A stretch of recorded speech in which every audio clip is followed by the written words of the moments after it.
This is my review where I'm bitching about Diablo 4. And maybe, just maybe, I'm gonna catch a little hell for this. But anyway, this is Jelly Skeleton. Welcome, ladies and germs, to my review of Diablo 4. There is a lot to cover.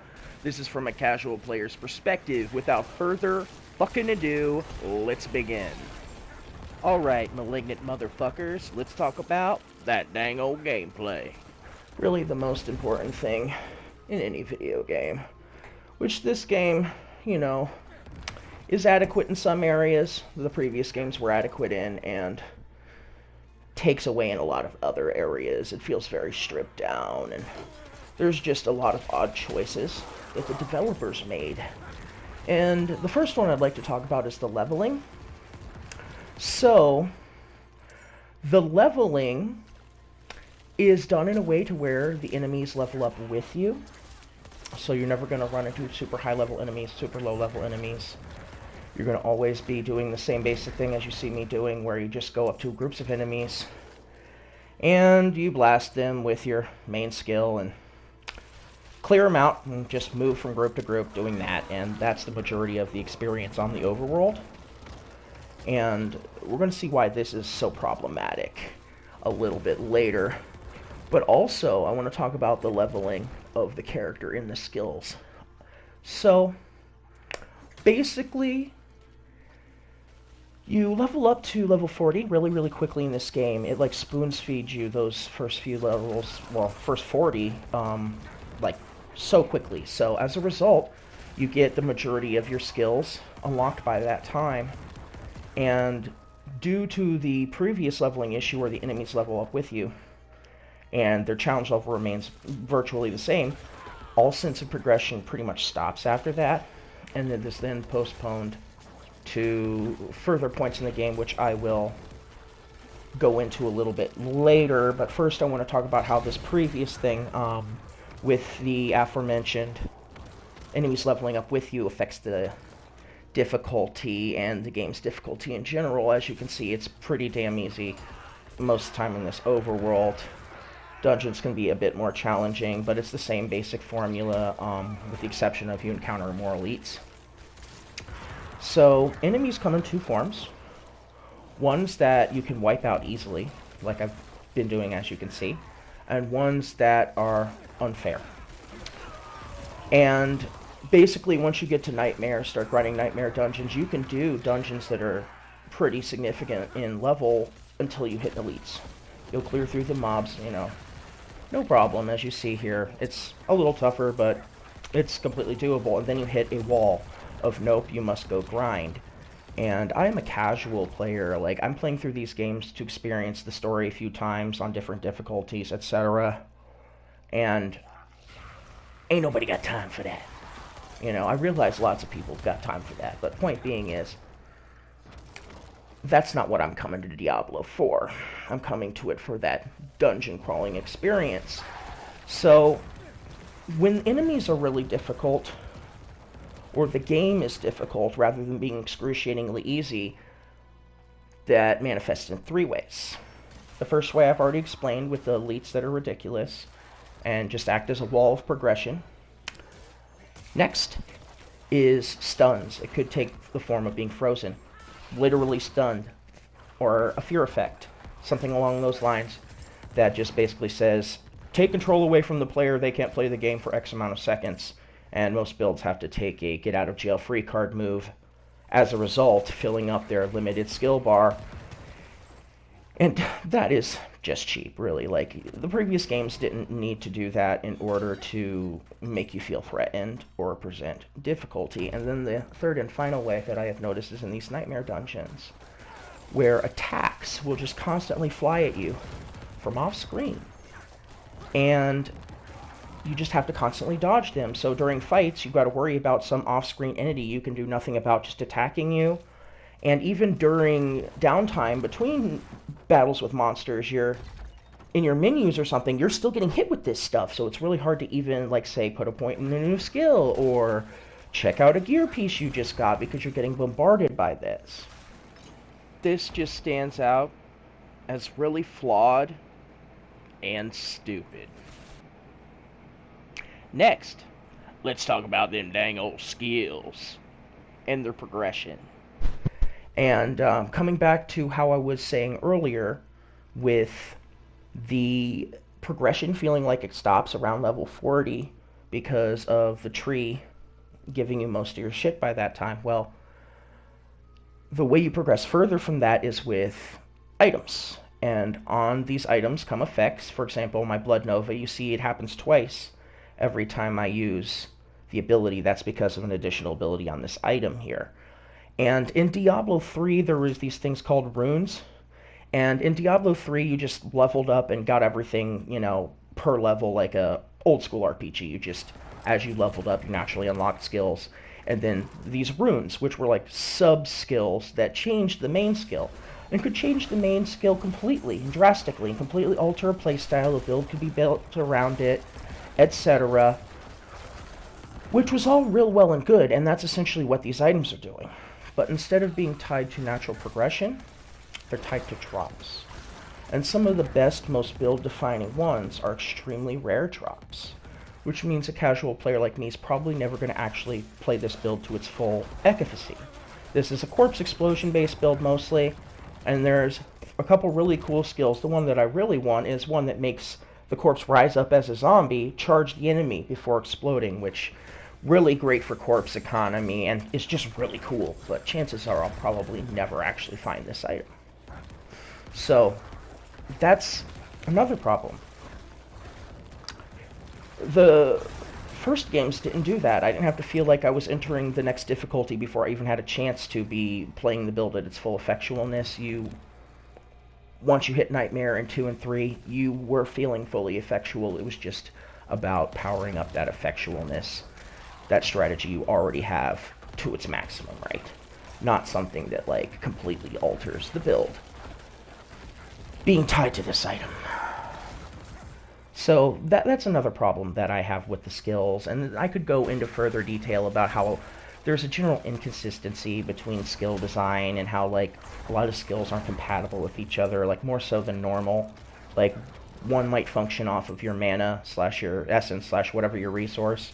Another one might be cooldown based, and the strategies with those are based around reducing cooldowns. So you have this either or thing, which comes down to the 6 skill slots here, you see, and that's it. Which, in Diablo 2 Resurrected, they showed that you can easily have more skills. You just hit a button which toggles a menu, and then you've got 4 more skills. You had a total of... You had a lot more skills in Diablo 2 is my point. And in this game, they limit you for no reason, and because of how these skills are designed, it's even more limiting. How you're forced to automatically need to take a get-out-of-jail-free card most of the time, and just all these things, that little things that add up to making the builds of these characters feel more rigid than ever. And this pertains to the Necromancer even more. And let's be real, a lot of us are coming to Diablo because we want to play as the Necromancer. The Necromancer is one of the funnest classes. It's so cool, it's so unique. The minions are really fun. And in this game, you're discouraged from using minions. You see me here using minions. I love minions. But you're discouraged from using minions because the strongest builds are minionless. And one of the reasons for this is because these minions, again, take up your skill bar. And in a game like Diablo 2, that's not a problem, because you have all these skills you can assign. But in a game where you only have 6, and one of them's already likely being taken up by your get-out-of-jail-free power, and you see this problem here. And it just leads to this gameplay loop of basically doing the same thing the whole game, right? And you can see, same thing, go to the enemies, blast them, from the beginning to right now. And in Diablo 3, it had a similar loop, but it was constantly giving you new things to try out to make this loop fresh, to give you different stuff to do, you didn't have to grind items just to be able to do this. The game just gave you it, and you could just do whatever you wanted. Yes, you get items that would support that, but I don't have to have an item in Diablo 3 to change my Death Nova to a Frost Nova, or a Poison Nova, or a Blood Nova. It's something you get through leveling up. And then there's items that boost that. So it's just a less there's less here than in Diablo 3. Definitely way less than in Diablo 2 as far as the mechanics go, and the loop is essentially Diablo 3. Go into a room, blast monsters, repeat, but it's just less because of the way everything is designed. The loop is not as rewarding. It's not much, but Now let's talk about them dang old graphics and presentation, man. Shit. And as you can tell, it is an absolutely gorgeous game. This is just the PS4 basic edition, no pro or anything, but it's the atmosphere and the aesthetic and the whole vibe that it creates that really makes it stand out. It looks more like a Diablo game than any previous one, if that makes sense. But I've been showing you a good amount of choice picks on these areas. There are some pretty muddy looking areas. I remember when I finally got out of the first act area, which is all the muddy streets, I was like, oh, I'm finally out of the poopy, because it just looks like the ground is covered in shit. I know I'm a juvenile for thinking that, but that's literally like I'm running around in the poopy. Finally, I'm out of the poopy. I'm in the ice area.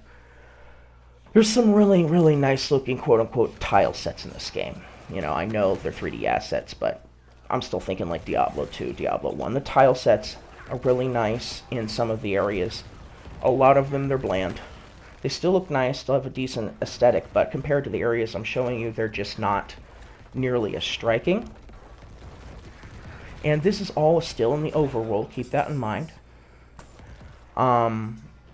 And I'm showing you mostly overworld because this is where most of the game takes place. Now, talking a little bit about the story, it's very point A to point B if you don't do side quests. It almost feels on rails. Now, the story that is there starts strong and ends strong, and there's some decent points in the middle. There's a couple of heartbreaking moments where I thought the acting was pretty good. But in general, the story was really good starting out, really good in the end.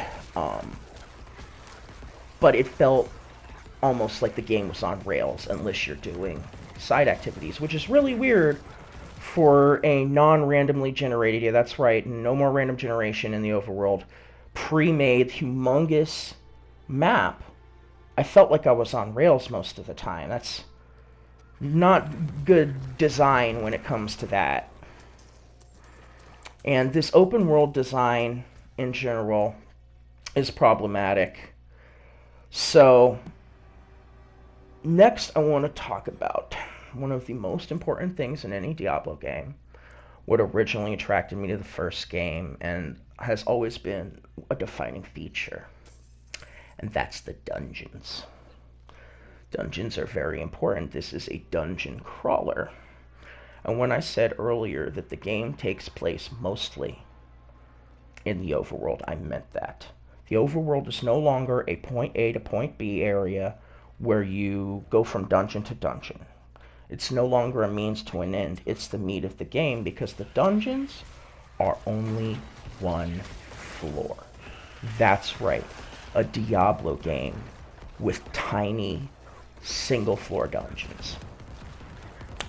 Now, the complexity of these dungeons, on top of being small, is also greatly reduced. More often than not, they amount to 2 squares, with some rooms jutting off the side of them. And in these rooms are going to be tough enemies. You must defeat all of these tough enemies to unlock a gate, to move on to the next square, where you again defeat all of these enemies before you unlock a gate, and then finally fight a boss, which typically is pretty easy. And that's literally every dungeon in this game that are like the end game dungeons. The early game dungeons are even more simpler, like the story dungeons. A lot of them, like, there's barely any combat and you're just walking and walking and walking. There's so much wasted space in these already small dungeons. It's just a very, very problematic thing. And again, this game, the word I just keep coming up with is problematic. And as a result of all this, the dungeons are boring. And some of the best tile sets that some of these dungeons have are contained in dungeons you barely spend any time in, some that don't even have any combat. There's a lot of cutscene dungeons in this game where you spend most of your time walking, listening to the NPCs, which is all well and good for a story, but if this is all you're giving me, Diablo, the dungeon crawler, who's the first game, the whole premise was one big giant-ass dungeon, this is a problem. It's problematic. It's repetitive. It's linear. It's boring. These dungeons, Diablo's dungeons, are the crux of what makes this game work, what makes it fun. Because the classes, even if they're really fun to play, lose a lot of the fun in playing them when you're not putting them through these big, awesome dungeons, when you're not getting that sensation of dungeon crawling, which you never get in this game, ever. And I'm going to be showing footage of Diablo 2, Diablo 3, and Path of Exile with their dungeons. And the stark contrast between them. You will see the maps. Like, I'll even pull them up. You'll see me pulling them up as I'm exploring. The difference in these maps is insane. It really, really says it all. Like, the complexity of these dungeons in Diablo 4 is non-existent. They're terrible. Most of them don't have set pieces. The dungeon I'm showing you in Diablo 3 is literally the second major dungeon in the game, and it's this awesome area with all this hellish fire and like all this shit like that. There's nothing like this in Diablo 4. Nothing like this. Nothing. Like, even when you get to hell, you think, okay, finally I'm gonna get a really badass dungeon. Nope.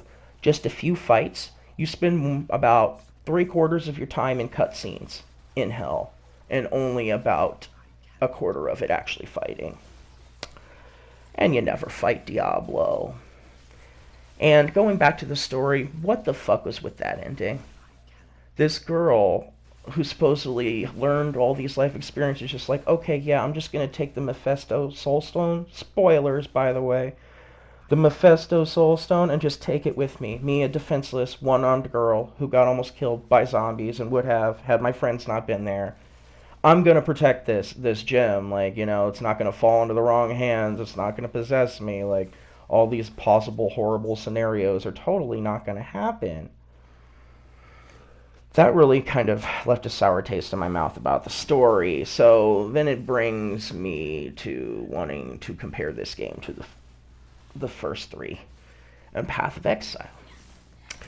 Now, in Diablo 1, again, this dungeon was the whole point of the game. Like, you got deeper and deeper, and the deeper you got, the more menacing it got, the more rewarding each level felt. And it's the same thing in, say, 2 and 3, not to as much of an extent, but these dungeons are big. It took me 30 minutes to finish the second Diablo 3 dungeon. And that was using the broken-ass corpse lance strategy with the Necromancer, where you just melt enemies, so it's just like run through this dungeon wiping out enemies. Early game dungeon in Diablo 3. Late game difficult dungeon, quote unquote, in Diablo 4 took me 18 minutes. And that 18 minutes isn't because of the size of the dungeon, it's because these encounters had a lot of damage sponge enemies. So you've got to think to yourself that this creates an even wider discrepancy here. It's absolutely ridiculous. This is a dungeon crawler where you barely dungeon crawl. That is, again, very problematic.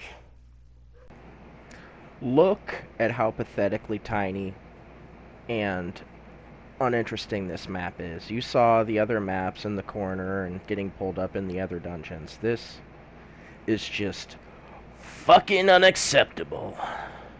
Followers, remember those? Pepperidge Farm does. Remember how they added more complexity to your build and more ways you can alter your character? Yeah, that's gone too. The name of the game with Diablo 4 is limitation. They removed a lot of things the previous games had. For the steps forward they took in the graphical department, the atmosphere department, and any other department one might argue, they took so many back in other areas, including the dungeons. Much to my horror. In fact, That's the only horror this game has caused me to experience. Limitation. Why? Why make a game like this? This isn't catered to your typical Diablo player. This is catered to the modern audience. They want to bring it more into the MMO direction. They want to create more addiction. And these games are already addictive. They already have their hardcore addictive players. Let them be. What about people like me who just want to come to it for a fun game? Who don't want to dump 1,000 hours into it just to have an effectual build? To play the game in its full extent.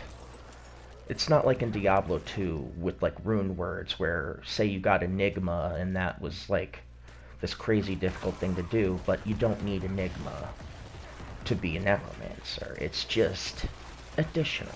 And like with most things in that aspect, it was additional. It was not a requirement. So, in closing, Diablo 4. The gameplay has problems because of the stupid idea to make characters level with you, or monsters rather. The stupid idea in general with the progression and the difficulty or lack thereof, or its cheapness that comes along with that. The skill progression feeling very start and stop, and the loop losing a lot of its satisfaction due to the fact that the dungeons are basically no longer there. The graphics are beautiful because of the atmosphere. It really nailed that one. But unfortunately, a lot of its best tile sets are underutilized. The enemy design is decent, but honestly, I expected better. The story is average, maybe a little bit above it, but has a terrible and really stupid ending. And the open world design detracts from it more than it adds. The dungeons are tiny, they lack complexity, they are linear and repetitive. But most importantly, and most unfortunately, they're boring. The core aspect of Diablo, the dungeon, is gone. It's gone, guys. I really had faith in Blizzard. I thought they were going to make, and I would have been happy to have Diablo 3 with darker graphics. And that's almost what they gave us. But they gave us something that has numerous glaring omissions. This has been Jelly Skeleton with a very disappointed review of Diablo 4. Sit and spin, my fine friends.